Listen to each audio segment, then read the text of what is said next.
Attends, vous avez vu quelque chose? Attendez, attendez. Bonjour à tous et à toutes. Bienvenue à notre rendez-vous dominical, le journal du dimanche. Amis internautes, de manière spéciale, pour ce rendez-vous, j'ai le plaisir de recevoir deux invités. Le premier, il est déjà sur nos plateaux. Il va passer de midi à midi 35. Et le second, c'est-à-dire le deuxième, passera à partir de midi 35 à 13h. Sans aucune forme de transition, amis internautes, nous recevons un jeune dynamique qui a une valeur sûre de son parti politique, le PDCRDA, qui est avec nous ce matin. Lui, c'est M. Jean-Michel Amankou, président du réseau panafricain des secrétaires généraux des cités et gouvernements locaux en Afrique. Il est également administrateur civil, secrétaire général de la mairie du Plateau. Il est le président du réseau dynamique du PDCRDA. Bonjour, M. Jean-Michel Amankou, bienvenue sur notre plateau. Bonjour, merci. M. Jean-Michel Amankou, en créant le mouvement réseau dynamique pour le PDCRDA, est-ce que vous avez pensé un moment que votre parti, le PDCI, manquait de dynamisme? Écoutez, je voudrais, à l'entame de mes propos, dire merci d'abord à la direction du quotidien Le Mandat pour l'invitation à nous faite ce matin pour échanger sur la vie de la nation et surtout de notre grand parti, le PDCRDA. Je voudrais également saluer la présence de mes compagnons du réseau dynamique qui sont mobilisés pour être là ce matin, pour, en griffe, je dirais, me soutenir pendant les échanges que nous aurons certainement tout à l'heure. Je voudrais profiter aussi de l'occasion pour souhaiter, c'est une journée importante, souhaiter une très bonne fête des mères à toutes les mamans de Côte d'Ivoire et dire que nous sommes à leur côté. Nous prions Dieu tout simplement pour qu'elles aient davantage de santé, pour faire en sorte que la famille nucléaire soit une famille nucléaire forte au bénéfice de la Côte d'Ivoire.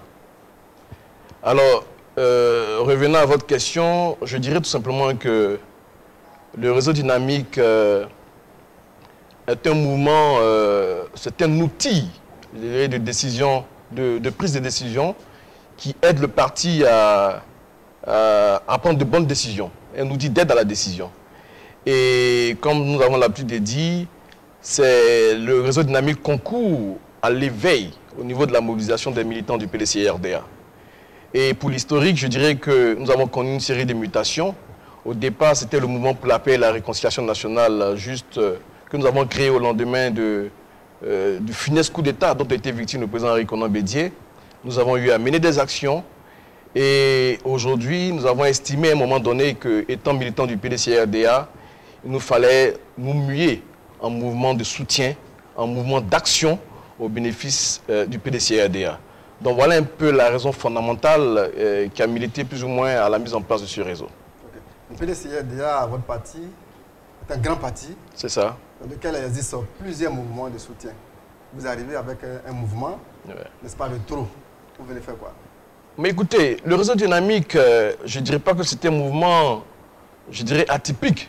Parce que c'est un mouvement constitué de cadres du PDCRDA qui ont le sens de l'indépendance, qui ont le sens de l'autonomie et qui apportent un plus au parti. Et je vous l'ai dit tout à l'heure, c'est un outil d'aide à la décision aux instances du parti.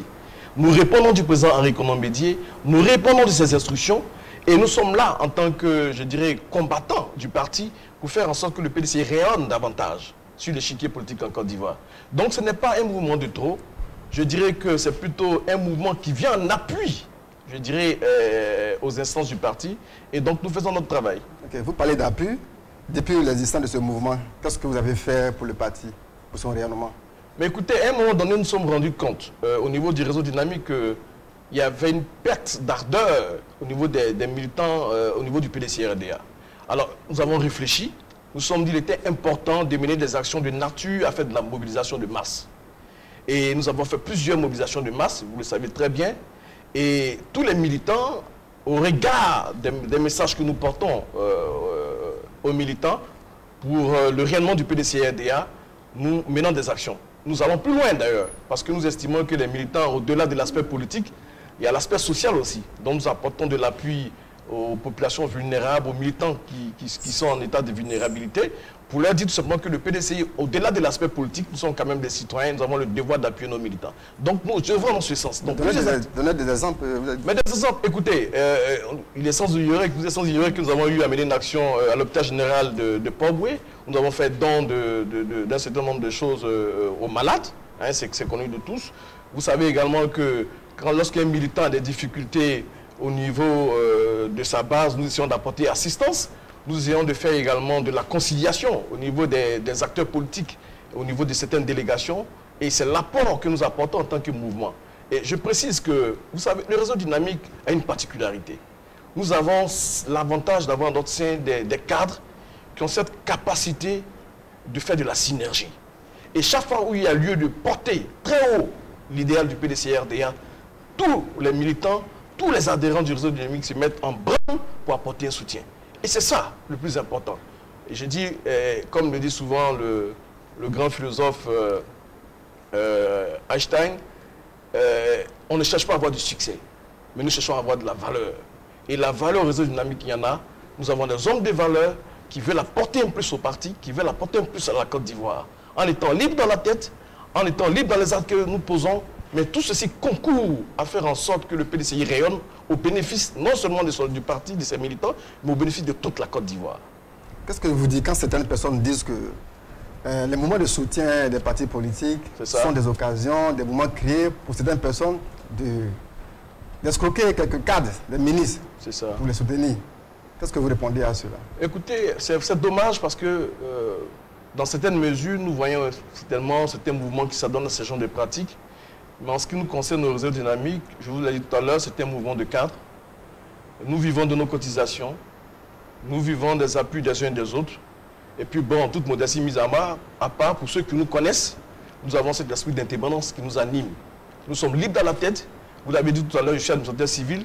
Ce n'est pas évident de voir l'administrateur civil porter des gants pour défendre son parti comme ça. Surtout quand on sait un peu plus ou moins la façon dont les choses sont menées. Alors, je voulais vous rassurer. Au niveau du réseau dynamique, nous finançons nos activités nous-mêmes. Nous n'avons pas de mécènes extraordinaires. C'est vrai qu'un cadre peut penser à apporter un appui au réseau dynamique au regard du dynamisme de notre mouvement, mais nous le disons, nous estimons que nous avons un rôle à jouer en Côte d'Ivoire. Nous avons un rôle à jouer au sein de notre parti, c'est aider le président Henri Konan Bédié à mener le combat.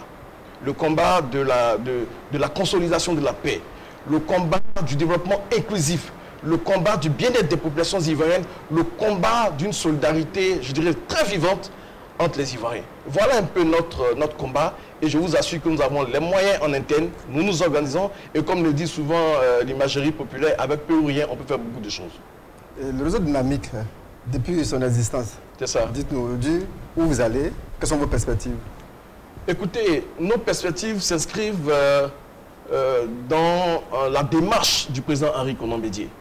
Nous sommes un mouvement discipliné, c'est le président Bédié qui nous inspire, c'est le président Bédié qui nous guide, nous adossons au président Henri Konan Bédié et j'ai eu l'habitude de dire qu'au regard de l'article 33 portant statut du PDCI-RDA, c'est le président du parti qui inspire la ligne politique de notre parti. Et nous lui avons donné mandat pour agir pour ce compte. Donc, étant un instrument, je dirais, du parti, nous avons le devoir de nous aligner sur les instructions qu'il donne, jusqu'à preuve du contraire. Alors, si le président Bédié nous dit « allons à gauche », nous irons évidemment à gauche. S'il dit « allons à droite », nous irons évidemment à droite. Aujourd'hui, il a donné la ligne. La ligne, c'est de faire en sorte que le PDCI ait un candidat en 2020. Nous travaillons à cela et nous faisons en sorte que tous les militants, nos militants, les nouveaux majeurs, puissent s'inscrire sur les listings électoraux pour qu'in fine, nous puissions avoir un électorat captif au bénéfice du PDCI-RDA. Et c'est un challenge que nous avons au niveau du réseau dynamique. Nous sommes donnés certainement un quota d'ici 2020 d'avoir un nombre assez important de nouveaux majeurs inscrits sur la liste électorale et nous allons les compiler et remettre officiellement au président Henri Konan Bédié pour dire nous avons un électorat captif, nous avons travaillé en souterrain et comme je vous l'ai dit, nous avons notre stratégie, on ne dévoile pas les stratégies comme ça, mais rassurez-vous, le réseau dynamique travaille. Ok. Justement, à propos de l'enrôlement, vous disiez tout à l'heure que vous avez votre objectif, vous avez votre stratégie. C'est ça. Le secrétaire général du PDCI-RDA a dit la mission pour 2020, d'avoir 1 500 000 nouveaux électeurs. C'est ça. Vous, comment comptez-vous apporter Écoutez, le secrétaire exécutif en chef, que je voudrais au passage saluer ici et remercier pour le travail qu'il a bas pour le PDCI RDA, je voudrais dire qu'au niveau du réseau dynamique, nous donnons un quota au maximum de 500 000 nouveaux électeurs. Jusqu'en 2020 Jusqu'en 2020, bien sûr. Nous travaillons à cela. Et je dis, quand je dis nous travaillons à cela, ce n'est pas, je veux dire, du verbiage. Nous travaillons à cela parce qu'il s'agit d'identifier de façon sectorielle, de façon méthodique, avec un état signalétique de tous les électeurs que nous allons enregistrer dans notre fichier, qui sont des potentiels électeurs pour le PDCI RDA. Et comme je dis, nous avons notre stratégie et les stratégies ne se dévoilent pas comme ça. Et nous nous disons que nous travaillons pour le président Henri Konan Bédié et au moment opportun, nous lui donnerons ce support numérique tous ces électeurs PDCI, nouveaux majeurs qui ont accepté d'accompagner le PDCI pour son retour en 2020.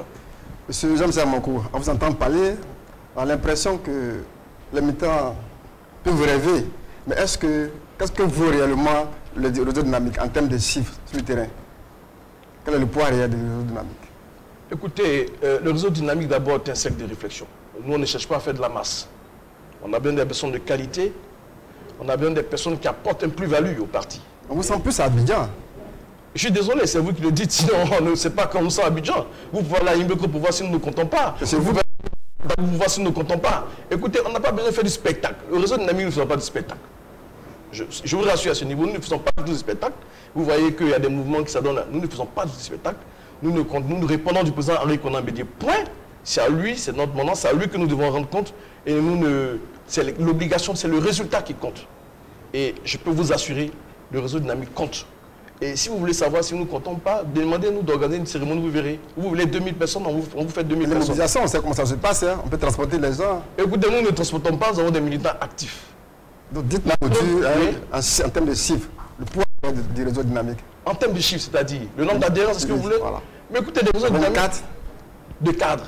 Mais écoutez, nous avons un fichier, nous comptons à peu près de 300 cadres potentiels du PDCI RDA. Et comme j'ai dit, notre objectif, ce n'est pas de faire de la masse. 2 ou 3 personnes, pourvu que vous avez un idéal, de faire en sorte que le PDCI rayonne, vous concevez, vous faites de la conception, vous apportez de la réflexion au parti. Et voilà, c'est ça. On ne cherche pas à faire de la masse pour de la masse. Ce n'est pas ce qui est important dans un parti politique. Si c'est pour faire de la masse, écoutez, il suffit de confesser des t-shirts, vous rassemblez, vous bourrez. Non. Aujourd'hui, au réseau dynamique, quand moi, par exemple, je me déplace, là, après, vous voyez le nombre qui m'accompagne. Ce sont des personnalités d'un certain niveau, des travailleurs, des gens qui comptent, qui parlent, qui sont écoutés. Donc, je pense qu'il n'y a pas matière à chercher à faire plaire à qui que ce soit. Nous ne cherchons pas à faire plaire à qui que ce soit. Nous sommes ce que nous sommes. Nous sommes un mouvement autonome, qui réfléchit, mais je dis bien et je répète, qui répondons exclusivement du président Henri Konan Bédié, qui lui donne mandat au secrétaire exécutif en chef, qui nous donne les instructions, et nous essayons de travailler comme des exécutants pour que le PDCI rayonne, tout simplement. Justement, l'actualité au niveau du PDCI-RDA, c'est les réaménagements faits récemment par le président Henri Konan Bédié. C'est ça, oui. Un commentaire là-dessus. On s'attendait à ça?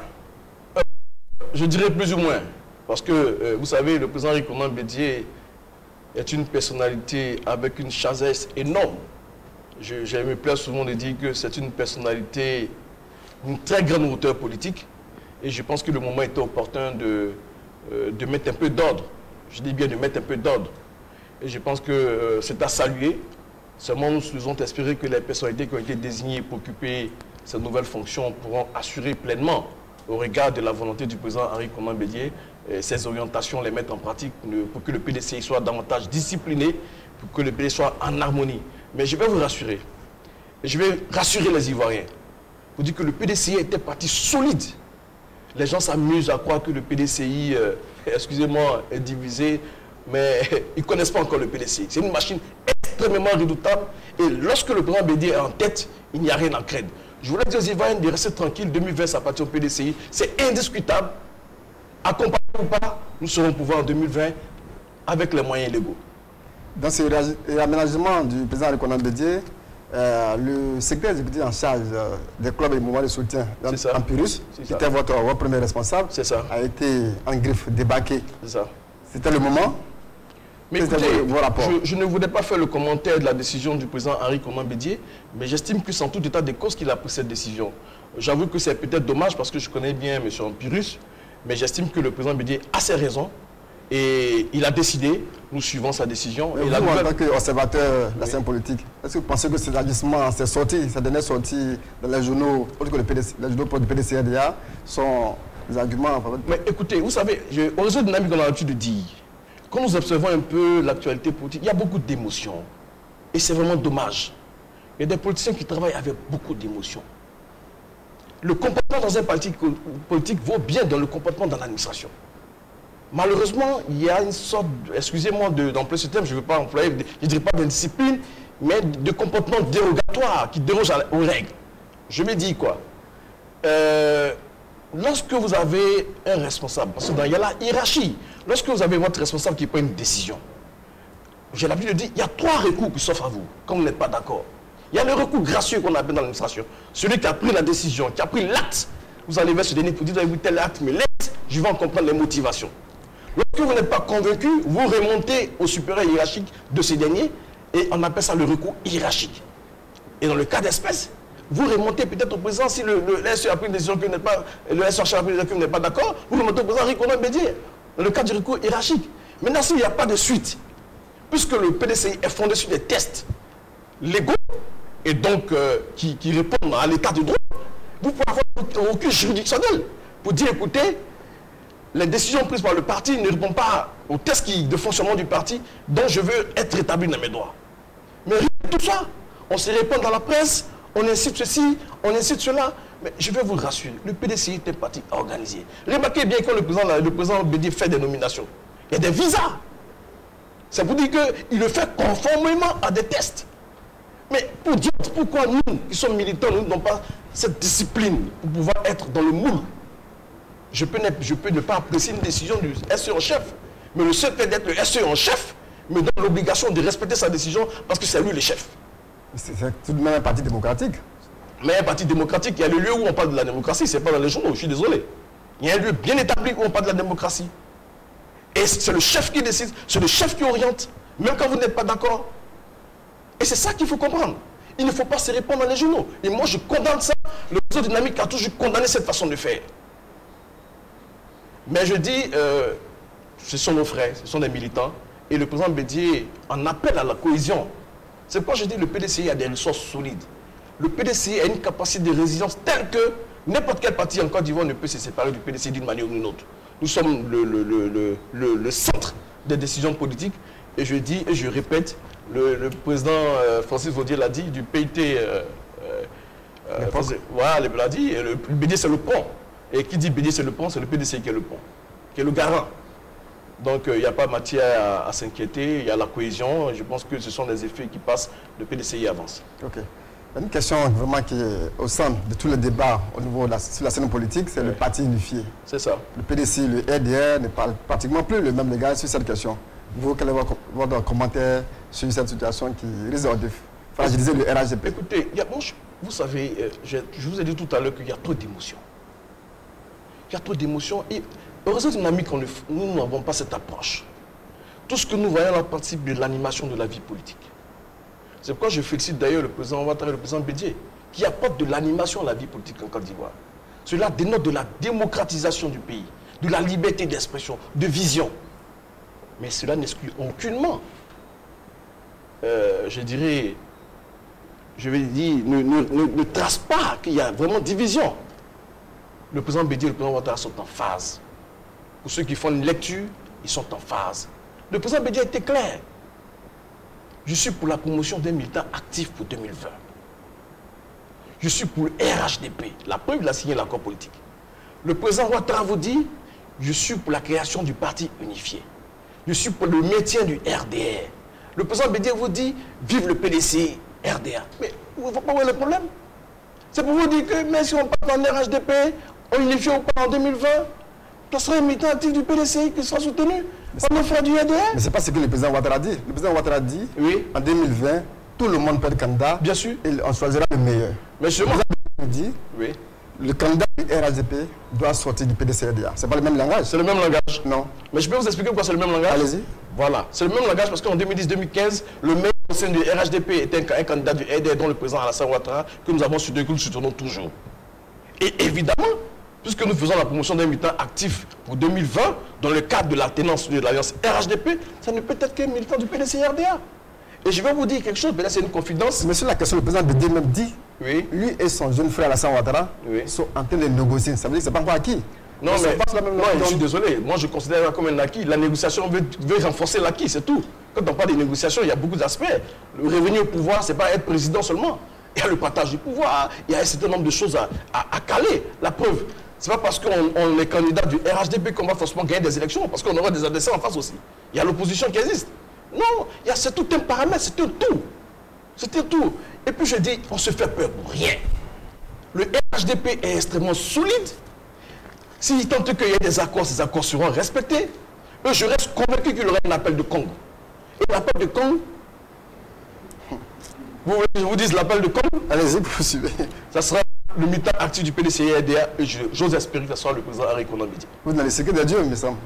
Comment? Vous êtes dans le secret de Dieu. Non, pas de secret de Dieu. J'essaie d'être visionnaire. J'analyse. J'essaie d'analyser. Vous comprenez un peu? J'essaie de faire une analyse systémique de la situation. Systémique, je dis bien systémique. Aujourd'hui, le président Henri Konan Bédié, depuis de belle durée, et tout ce qu'il a connu, c'est tout faire en victime expiatoire pour que la Côte d'Ivoire ait la paix. Pour que la Côte d'Ivoire ait la quiétude. Regardez les énormes sacrifices que le président Henri Konan Bédié a consentis pour que la Côte d'Ivoire soit en paix. Mais écoutez, il a besoin d'être réhabilité, au moins ça. Même si c'est pour 2 jours. Même si c'est pour 2 jours. Là, c'est au président Alassane vous adressez, hein, non, le président Alassane le sait. Il réhabilite, il a déjà réhabilité le président Henri Konan Bédié. La preuve, il l'a dit, c'est le numéro de la Côte d'Ivoire et il le fait bien, il le respecte. Et je félicite le président Alassane pour cela. Je sais qu'il ira jusqu'au bout. C'est nous que écoutez, on fait des palabres inutiles, mais je ne crois pas à ce que les gens pensent. Ils sont en phase. Et en 2020, le PDC sera au pouvoir, avec ses alliés. Nous sommes ensemble. Ce n'est pas parce qu'il y a des problèmes que... Non, nous sommes ensemble. Nous avons l'épine dorsale ensemble qui est l'oufoutisme. Personne ne pourra nous diviser. Les gens pensent qu'on est... Mais personne ne pourra nous diviser. Et on est plus loin. J'ai dit tout à l'heure, j'ai dit aux gens que le président Bédié fera un miracle en 2020. Et ce miracle, c'est non les alliés du RHDP, mais même avec l'opposition. Parce que le président Bédié, aujourd'hui, est l'icône politique en Côte d'Ivoire. Et nous avons besoin du président Henri Konan Bédié pour remettre la boule à zéro, pour remettre les Ivoiriens en confiance, pour réaliser la réconciliation, consolider la marche de la réconciliation. C'est important. Et même pour 2 jours. Et puis je vais vous le dire, c'est encore spirituel. C'est très spirituel. Voici un monsieur qui a été élu de façon démocratique, qui a été chassé du pouvoir de façon, je peux dire... un coup d'État. Un coup d'État funeste. Je dis bien funeste. Qui malgré cela, qui avait tous les moyens humains, financiers, de rétablir l'ordre, pour ne pas verser un seul goutte de sang d'un Ivoirien, est allé en exil. Il est rentré triomphalement. Malgré tout ce qu'il a subi, il a soutenu le président Alassane Ouattara pour être président de la République. La deuxième fois, il s'est sacrifié pour que la paix, la quiétude, la paix, parce que le président Ouattara avait réussi à stabiliser le pays. Il fallait rassurer les opérateurs, il fallait rassurer la communauté internationale. Il l'a fait. Et il continue de le faire, malgré les attaques des uns et des autres. Mais un tel personnage mérite respect. Je dis aux Ivoiriens que le président Bédié, il aurait fallu le président Bédié pour que la Côte d'Ivoire soit là où elle est aujourd'hui. Okay. Donc le président, avant d'arriver en 2020, cela passe par les élections municipales. C'est ça. Qui sont annoncées pour les mois à venir. Oui. Comment le réseau dynamique aborde ces échéances à venir? Bon, le président Henri Konan Bédié a dit qu'on ira en RHDP. Cela commande de l'entente de la cohésion pour le choix des candidats. En tant que réseau dynamique, lorsque les candidats seront désignés, nous avons le devoir de les appuyer au regard de nos comités qui existent dans les communes et autres pour appuyer, je dirais, ces candidats-là. Donc nous sommes disposés à apporter un appui en termes de mobilisation, en termes d'assistance technique, parce que nous avons des techniciens en notre sein. Donc nous sommes disposés à cela, c'est notre rôle, tout simplement. Vous êtes candidat chez vous, à Bangoro? Vous dites? Vous êtes candidat? Moi? Pour l'instant, je me consacre aux instructions données par le président Henri Konan Bédié, que de faire en sorte que le PDC rayonne. Vous n'êtes pas candidat? Pas du tout. Okay. Et concernant la révision de la liste électorale. Déjà, comment préparez-vous vos commandos pour attaquer cette échéance? Bon, concernant la révision, écoutez... Il faut beaucoup de moyens. Nous faisons de la sensibilisation. Je ne suis pas d'accord quand vous parlez de moyens. Avec peu ou rien, on peut faire beaucoup de choses. C'est de faire de la sensibilisation. Et je dirais que les problèmes sont sérieux. Il y a d'autres qui détiennent des pièces d'identité, soit un certificat de nationalité, d'autres pas du tout, pas des pièces du tout. Mais ceux qui détiennent les pièces d'identité, il faut faire de la sensibilisation. Ceux qui détiennent les certificats, il faut faire de la sensibilisation qui partent s'inscrire. Ceux qui n'ont pas de pièces et qui expriment des difficultés en termes de moyens, c'est de lancer un appel à l'État pour qu'il puisse avoir une certaine flexibilité au niveau des coûts. Mais nous, en tant que militants, nous arrivons à apporter des appuis à des militants qui ont des difficultés. Donc, toujours est-il que nous faisons notre travail. Nous faisons notre travail. Et à notre niveau, nous avons des équipes sectorielles qui existent pour appuyer ces militants-là, les répertorier. Comme je vous l'ai dit tout à l'heure, nous avons un objectif captif de 500 000 électeurs. Donc, ça commence déjà là. 2020. Voilà, nous essayons de faire. Mais je voudrais quand même ouvrir le cadre. Et ça, c'est un appel que je voudrais lancer au gouvernement. J'estime que l'enrôlement doit être une activité permanente. Permanente, pourquoi? Parce que 2 semaines, j'estime que c'est un délai quand même assez court. Et ça doit être une activité permanente. Une semaine. Voilà, une semaine en plus. Donc ça doit être une activité permanente. Pourquoi une activité permanente? Nous avons la chance d'avoir un corps préfectoral très outillé, des sous-préfets qui sont là, qui existent dans les localités. On peut permettre à ces agents-là d'être en permanence dans ces sous-préfectures. Et chaque fois qu'il y a un nouveau majeur qui devient majeur, puis s'inscrire automatiquement. Ça va permettre au moment T de les compiler et d'avoir une situation assez nette et d'éviter des rouleaux d'étranglement. Vous comprenez? D'abord, ça résout le problème de la maintenance, de l'appareillage qu'on utilise pour l'enrôlement. Parce que quand il y a de l'expérience, lorsqu'on utilise le matériel, il y a de la formation, on gagne en termes de formation, c'est un accélérateur de formation de ces agents-là. En même temps, ça nous permet à tout moment de faire entrer les éléments dans les fichiers.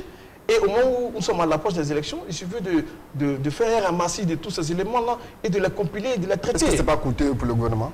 C'est pas coûteux parce que, écoutez, aller dans les sous-préfectures, souvent les gens se tournent les pouces. Hein. Je pense que si on met ces éléments-là, déjà, ça va booster un peu les choses sur place. Je pense qu'il faut une synergie de toutes ces actions. Production cadentée, enrôlement et tout ça. Mais aujourd'hui, pas que je décris l'action de l'État, parce qu'il y a des réalités aussi qu'il faut en tenir compte, mais je pense qu'il faut qu'on mène une grande réflexion, une grande conception à ce niveau-là, pour qu'on puisse maîtriser la politique d'enrôlement des nouveaux électeurs. Et tout sur la question de la CEI, on dit des questions de réforme de la CEI. Ça, c'est ce que demande l'opposition. Est-ce que vous êtes pour ça? Écoutez, d'abord, je vais vous parler technique. Mais si ce n'est pas le cas... Non, je vous parle technique, parce que la question de la CEI, c'est une question technique. J'explique pourquoi.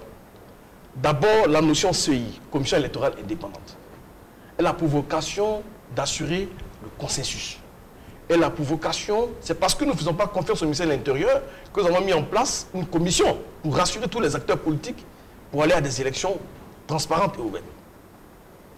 Dès l'instant où une partie vous dit, c'est vrai qu'il y a eu consensus en son temps, il n'y a plus de consensus, j'estime qu'il faut ouvrir la négociation. Mais en même temps, il y a l'activité administrative qui doit continuer. Pourquoi technique? Vous avez une cour de justice et des droits de l'homme et des peuples de l'Union africaine qui vous dit que la CEI ivoirienne, la CEI, la Commission électorale indépendante, n'est pas du tout équilibrée, il faut des réformes, etc. En tant que technicien, je me dis, dans la hiérarchie des normes juridiques, connues de tous, lorsque vous signez des accords, vous ratifiez des accords internationaux, vous avez le devoir de les mettre en harmonie avec la Constitution. Mais lorsque vous ratifiez la création d'une telle institution et que cette institution prend des décisions concernant votre pays, j'estime, en tant que technicien, que nous avons le devoir de nous y conformer. Donc je milite pour la réforme de la CEI. Avant des élections. Au regard des recommandations de cette Cour. Mais comme je dis, cela n'empêche que le processus administratif continue, d'où l'enrôlement. Donc je ne suis pas d'accord quand on dit qu'il faut boycotter l'enrôlement. Je ne suis pas du tout d'accord parce que cela n'enlève en rien la poursuite de l'administration au niveau de la CEI. Voilà ma position, voilà la position de Réseau Dynamique. Ok, on va poursuivre. Vous avez tout à l'heure parlé du bilan du président Alassane Ouattara, c'est ça, qui est en bonne phase avec le président Alikouna Bédi. Aujourd'hui, si on vous demandait, vous, en tant que jeune, est-ce que vous êtes satisfait du bilan du président Alassane Ouattara? je vais être franc avec vous. Je vais être franc avec vous. Je suis plus que satisfait. Je vous donne la raison. Nous savons d'où nous venons.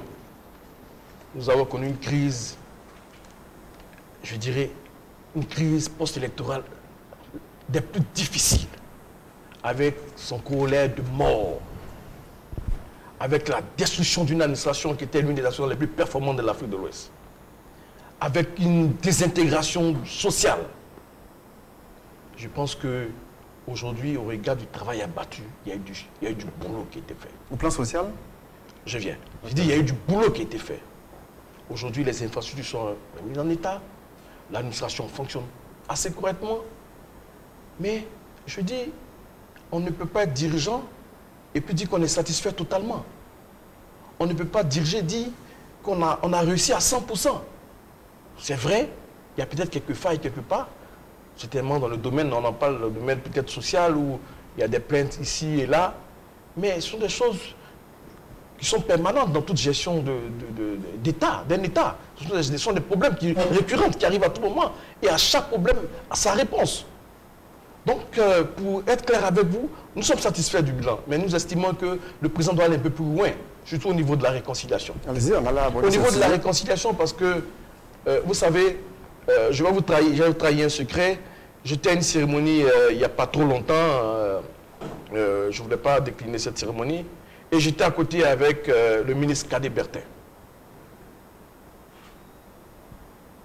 J'ai eu mal parce que j'ai passé un temps pour regarder ce monsieur. J'ai vu un monsieur avec un regard très hagard. J'ai senti des difficultés. J'ai senti un monsieur qui ne se retrouvait pas.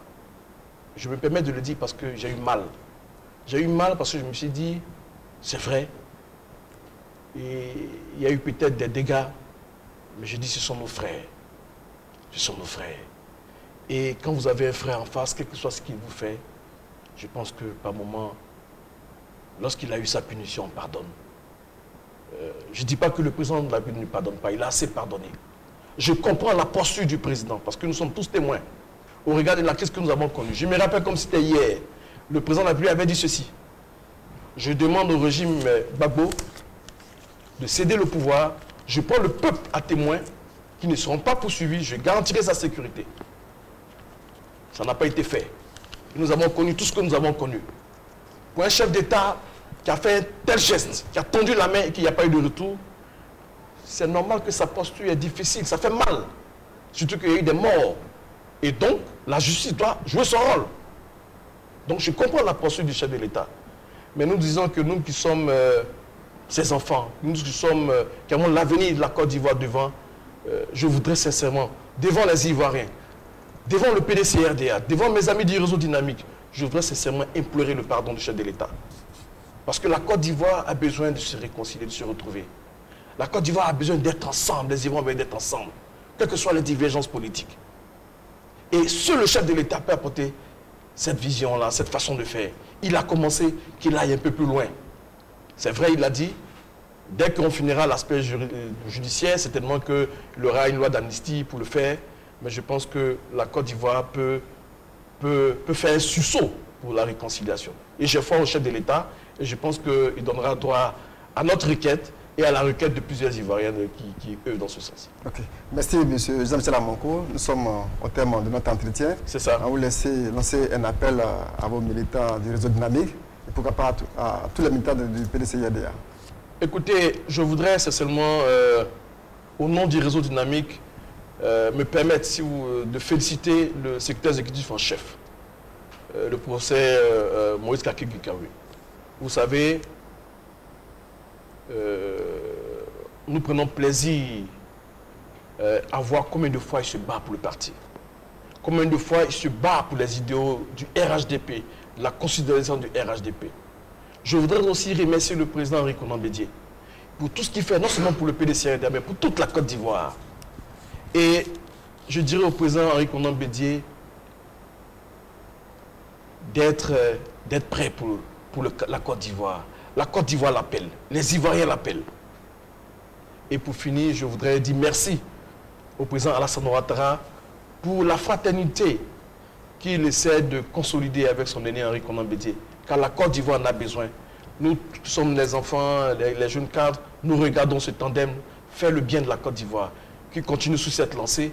Et nous allons espérer que la Côte d'Ivoire aura des lendemains meilleurs, avec des Ivoiriens qui comptent, avec des Ivoiriens qui aiment le pays, avec des Ivoiriens qui veulent impacter sur le développement, avec des Ivoiriens qui pensent à une patrie merveilleuse. En tout cas, c'est le rêve que le réseau dynamique voudrait exprimer pour la Côte d'Ivoire. Et merci à vous également. Merci, M. James Salamanco. Merci. Ne bougez pas, restez connectés sur votre smartphone. On va attaquer le prochain round avec le deuxième invité, M. Nguessan Lambert, délégué départemental Boaké Bakéokoro. À tout à l'heure. Merci.